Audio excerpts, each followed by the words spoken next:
PETA has built its They're reputation on dogs? protecting animals from harm. They call themselves the animal liberation organization in the world. But what most people don't know is that the way they liberate animals is by killing them. From employees dumping animal remains in random city dumpsters to stealing children's pets and euthanizing them, PETA starts to look more like a house rather than a sanctuary. And on top of that, they have built an entire brand around shocking the public with their sensationalized advertisements, comparing factory farming to slavery, animal agriculture to the Holocaust, and routinely creating campaigns so extreme that even fellow vegans and animal rights activists have a hard time supporting them. PETA's desperation for attention has gotten so bad that they even resort to calling out video games for their portrayal of animals when they literally couldn't be any more harmless. And for a company that's called People for the Ethical Treatment of Animals, what they actually do to them will horrify you. In June of 2005, a troubling discovery was made behind a local grocery store in North Carolina. Employees reported that every Wednesday they would discover the remains of countless animals inside the dumpster behind the store. The authorities were contacted and an investigation took place. Officers took note of 2 PETA employees unloading black trash bags full of animal remains into the dumpster. The police intervened and discovered 18 animal carcasses in the dumpster and another 13 inside of the van. Adria Hinkle and Andrew Cook were arrested and faced 31 total felony charges for animal cruelty, as well as 8 misdemeanor charges for improper disposal of animals. PETA's CEO and co-founder Ingrid Newkirk claimed that the 2 employees were tasked with bringing the animals to PETA headquarters to be euthanized, although could not clarify why they had been dropping off the remains in the dumpster. The 2 managed to avoid jail time. They were cleared of the felony charges of animal cruelty and forced to pay a small fine for littering. That's right, littering. But it didn't really matter what the courts decided, because for many, this was a chilling revelation that couldn't be ignored. The country's most notorious animal rights organization was killing animals. But how could this be? Well, it turns out that it was always a core part of their ideology. The unfortunate news is that this video is heavily censored to abide by YouTube's community guidelines. This content is by no means meant to glorify the subject matter, but rather to document and educate. However, if you'd like to watch the fully uncensored and ad-free version of this video, as well as all of my future uploads, you can do so on my Patreon, which is linked in the description below. And as always,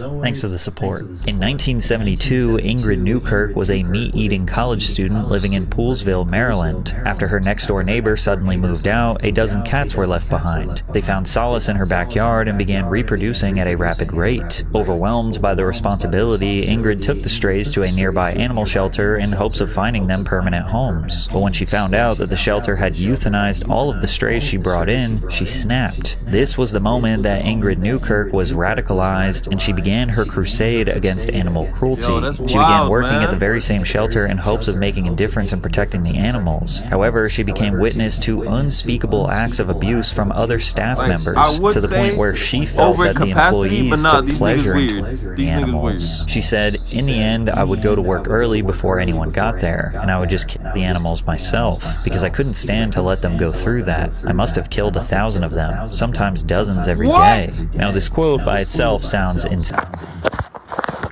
Hey, man. You working there and just putting up with that? You a freak. But many people support Ingrid in this situation because euthanizing these animals saved them from suffering the abuse of potentially sadistic humans. This logic would become ingrained in the foundation of PETA, but it introduces a difficult ethical dilemma, and that's that PETA feels like they get to decide whether or not another living creature's life is worth preserving. In 2024, PETA took in 3,317 animals and euthanized 2,213. In 2025, they took in 2,854 and euthanized 1,684.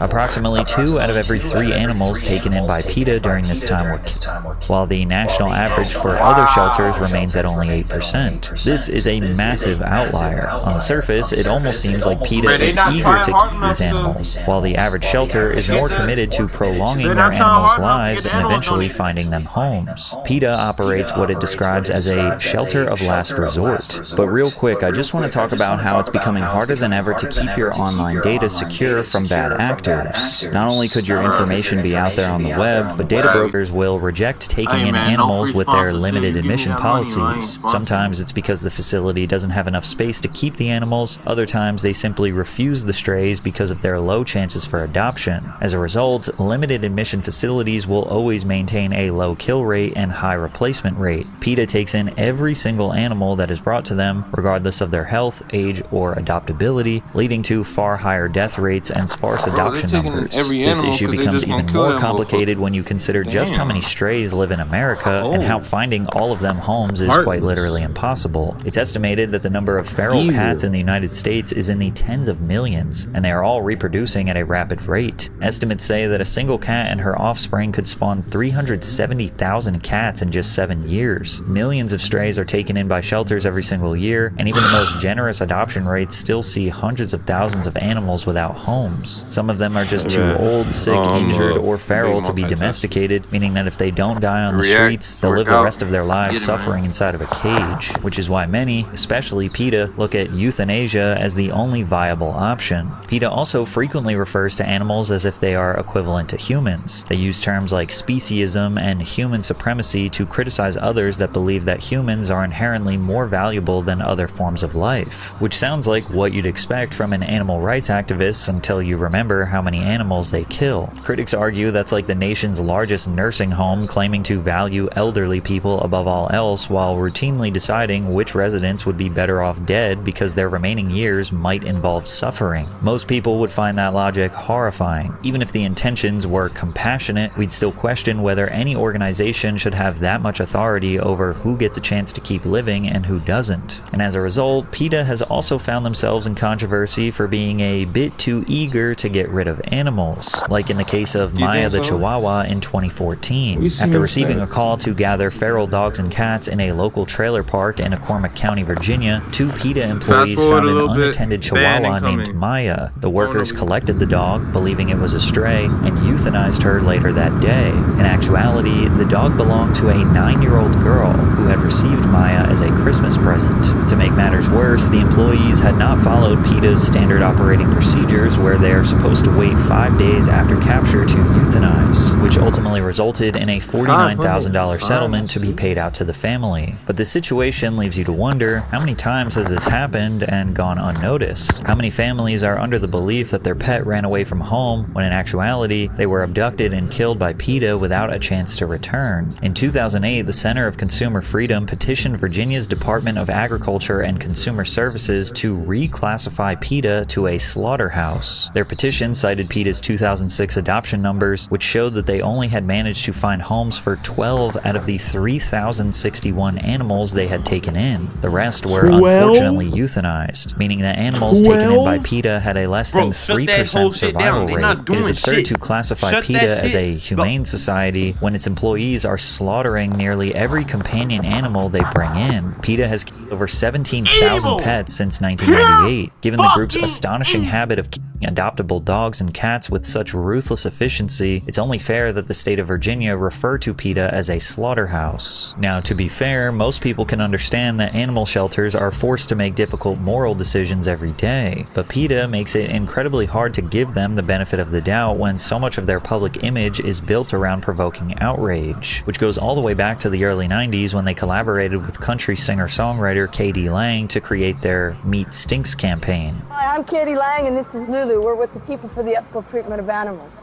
We all love animals, but why do we call some pets and some dinner? Meat stinks, and not just for the animals, but for human health and the environment. This became particularly controversial as Lang was born and raised in Edmonton, Alberta, Canada, which had a vibrant cattle ranching industry. She was banned from 30 local radio stations, and a sign in her hometown identifying it as the home of Katie Lang was burned to the ground. Just in case you thought them Canadians were nice, drink water. She was also disavowed by a handful of local public officials. Alberta's Minister of Agriculture said, "It is extremely unfortunate that she has decided to side with the animal rightists. There's a certain feeling feeling of betrayal. We have supported KD fairly well in Alberta. That being said, the publicity also brought KD massive success and attention to new fans that helped her album achieve gold status. It was here that Peta likely realized that controversy and negative press had a decent amount of benefits, and moving forward, causing outrage was their main strategy. One of their first major successes in this tactic was the "I'd rather go naked than wear fur" campaign. Originally, it involved two Peta staff members, Dan Matthews and Julia Sloan, walking outside of a fur expo in Tokyo, Japan fully nude. This campaign later expanded to include major celebrities like Pamela Anderson and Dennis Rodman. The campaign became so popular that it spread far beyond animal rights activists, and celebrities publicly supporting it turned the campaign into a mainstream pop culture moment, to the point where it became kind of taboo to wear real fur. This brought more attention to Peta and increased awareness to animal rights overall. And from there, Peta's strategy only became more aggressive, intentionally creating offensive messaging to make headlines. In the late 90s, Peta set its sight on McDonald's, advertising unhappy meals and calling the restaurant chain McCruelty. Activists would stand outside McDonald's locations handing out fake Happy Meal boxes redesigned to look almost identical to the real thing, but the packaging featured illustrations of an evil Ronald McDonald holding a knife surrounded by blood splatters to make him look more like a murderer. The goal was to hijack one of the most recognizable brands in the world and force customers to associate a trip to McDonald's with the realities of factory farming, and their strategy was effective, with McDonald's promising to improve the conditions of their factory farms for the sake of the animals. Other chains like Burger King and Wendy's followed suit with their own respective campaigns. But not all of Peta's campaigns were this successful, and in their relentless pursuit of attention, they occasionally crossed lines that even some of their supporters couldn't defend. In 1991, Jeffrey